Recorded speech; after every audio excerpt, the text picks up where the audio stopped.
piztien gerra. Behin batean, omen zegoen kakalardua menditik.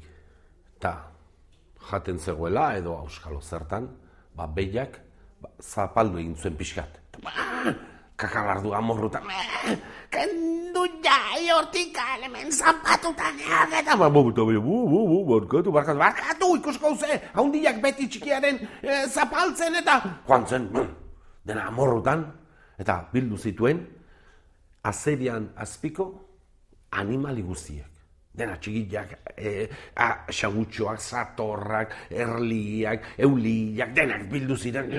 Eta animalia hundiei, azeriatik gainetiko animali guztiei, gerra deklaratu zieten. Tantxe, kartu ziren mendi batean, animali txiki guztiak. Eta beste mendi parean, animalia hundiak.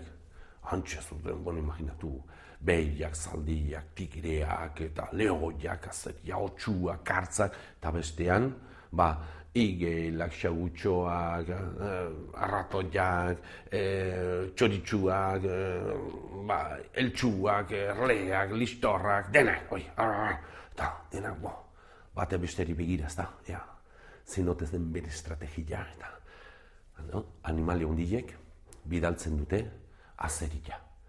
Esaten diote, ara, ihuen jai, aruntza, alago disimule herrian, eta zertan ari diren, edo nolakoa diren, ze gau handia gara, baina beraiek ere mordua dituk, eta nihon ganaiz.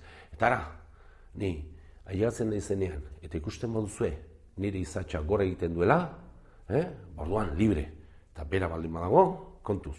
Eta alaxe, ontzen azerila, sasitartean, aiatu zen, eta bigilatzen zegoela, nun, tortzeria, listorrak eta erliak eta eltsuak denak elkargin, eta izatxa altxatu zuenean, justo, izatxazpian ipurdian, denak koskain zioten, eta antxe ziztu bizian alde egin zuen azerila, eta beraien lagunen ganaia zerako, bai, txikiak, baina pizkorrak! Talaxe, amaitu mentzen, animalien arteko gerra. Zeinek irabazi zuen? Zuek erabaki.